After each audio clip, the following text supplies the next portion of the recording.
Welcome to the Deep Dive. We're here to cut through the noise and get straight to the stuff that matters. And today we're taking a plunge, a really fascinating one, into a book that, honestly, it makes you stop and think about life, time, all of it. We're working from a really compelling review of The First to Die at the End by Adam Silvera. It's a story that gives you this unique window into some pretty profound questions. Yeah. Our mission, like always, is to pull out the most important bits, the key insights from this material for you.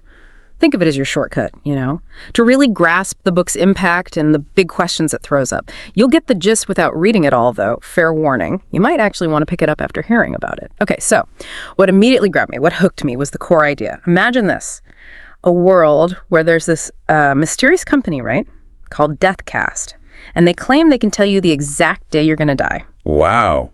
Just straight up, that's a heavy concept. Totally. And this book, it's a prequel. It digs into how this whole controversial thing even started. So we meet two main characters pretty much straight away. There's Orion Pagan. He's got a serious heart condition. And kind of against the odds, he doesn't get a call from Deathcast. Which means maybe, just maybe, he has more time than he thought. Okay, so hope for him then. Right. And then there's Valentino. He does get the call. He finds out today's the day. He'll die sometime in the next 24 hours. Oh, man. The contrast. Exactly. And here's the kicker. The instant drama. Yeah. They meet, purely by chance, on the very night Deathcast launches. No way. Yes. And they decide. What do they decide?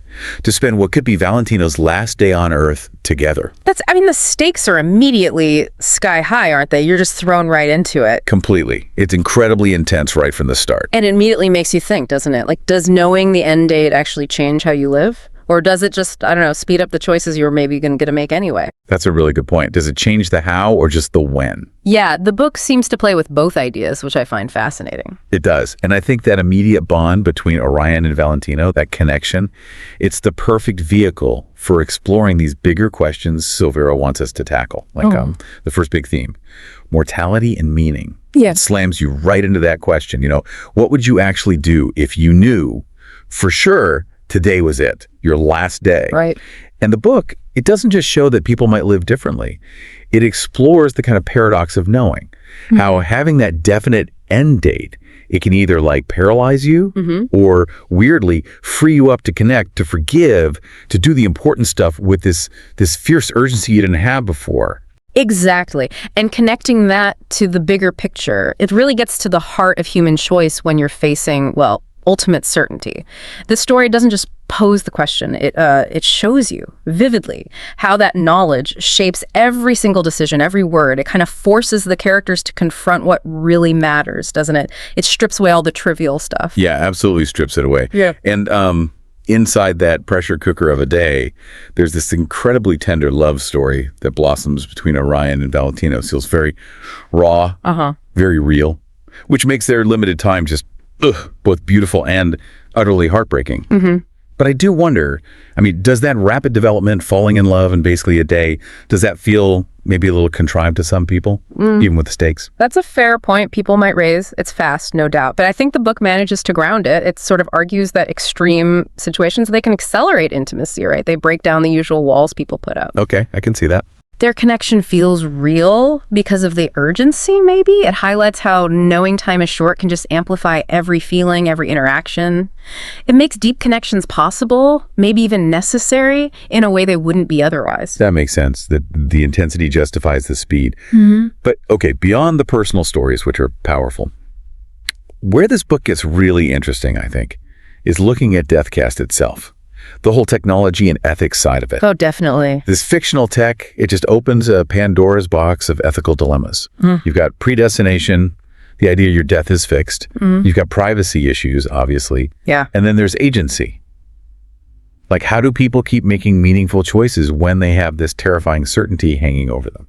And that pushes beyond the individual, doesn't it? It makes you think about the whole societal impact. How would we, as humanity, fundamentally change how we see time, our own free will? Yeah. Does knowing your end date crush hope? Or does it maybe make every moment more intense, more meaningful? Maybe it leads to a different kind of freedom, ironically. A freedom born from limits. Possibly. It's a chilling thought experiment, really. How a known end might actually push people to live more meaningfully. Or maybe Maybe it diminishes the struggle for purpose somehow. It's complex. It is. And the way Adam Silvera writes, apparently it just makes all this land with real emotional punch. The review mentions the style is emotive, poetic, immersive. Like he brings this deep emotional intelligence to it all. And the dual perspective, switching between Orion and Valentino. Crucial. Yeah, that lets you get right inside both their heads, understand their fears, their hopes, makes it all feel way more personal. And yeah, bittersweet is definitely the word. Absolutely key. That dual POV, you really feel Orion's introspection, his, fear mixed with hope. And then you get Valentino's perspective, more outgoing, dreamy maybe. Right. But it's not just them. The world building, even through the side characters, like you get glimpses of the death cast operators. And those little moments show you how diverse the reactions are, how different people handle this news. It makes the whole concept feel much more grounded. Yeah. Fleshes out the world. So thinking about what really works, what the review highlights, definitely the strong emotional impact. If you want a story that makes you feel things, this sounds like it delivers.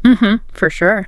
It also builds out the Deathcast world, gives more backstory than the original book, which is apparently a nice bonus for fans. All right. Adds depth. And it's got thoughtful LGBTQ plus representation, diverse characters, which is always good to see. Oh, and apparently there are little nods, Easter eggs, for people who read They Both Die at the End. Connects the two nicely. Always fun for returning readers. Okay, but on the flip side, what might be, let's say, challenging for some readers, the review mentions the pacing could feel slow in parts, especially maybe the more reflective sections. Yeah, that's possible. If you're expecting nonstop action, this might not be it. And the title itself, The First to Die at the End, it's pretty upfront. Yes. So that inherent predictability might reduce the suspense if you're someone who loves plot twists. Yeah. You kind of know where someone is heading. True. You know loss is coming. It's baked into the premise. And that emotional intensity we talked about as a strength, it's also something to consider. This is not a light read. It asks for a real emotional investment. Right. It could be draining. It could be, yeah. For some, that focus on death and loss, while powerful, might just be too heavy depending on what they're looking for in a book. That makes sense. It just means you need to be kind of ready for that emotional journey. It's a testament to its power, maybe, but not for every mood or every reader. That's a really fair way to put it. It's powerful, but intense. Which brings us nicely to a quote the review highlighted, one that seems to capture the core message. There's nothing more powerful than knowing your time is limited. That's what makes every second matter. It really is. Yeah. So thinking about that, what does that idea mean for you listening right now? How might that resonate in your own life, the choices you make? So wrapping up our deep dive here, The First to Die at the End sounds like this really poignant look at mortality, fate, love, all squeezed into this intense time frame. It's clearly more than just a prequel. It stands on its own as a powerful story about, well, how we choose to live when the end feels very, very close. Absolutely. It sounds like an emotional ride, the kind that definitely sticks with you after you finish. The themes are huge, universal, and the characters' journeys sound incredibly moving. It prompts that kind of self-reflection, Yeah, definitely sounds like it. So if this deep dive has intrigued you, you might obviously want to check out They Both Die at the End, the original book by Adam Silvera, and keep an ear out for that potential TV series. Right. And maybe something like The Fault in Our Stars by John Green. It tackles similar themes, love, loss, illness, with that kind of sensitivity. Good recommendation. Similar emotional territory. Okay, so here's a final thought to leave you with today.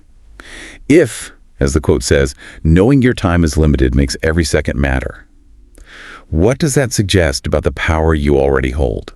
The power to make every second matter, even when you don't have a death cast call looming. Interesting twist. Yeah. Think about how maybe embracing the idea of an eventual end, even without knowing when, could inspire you to live more intentionally, more fully right now. How certainty of an end, paradoxically, might unlock a more vibrant present.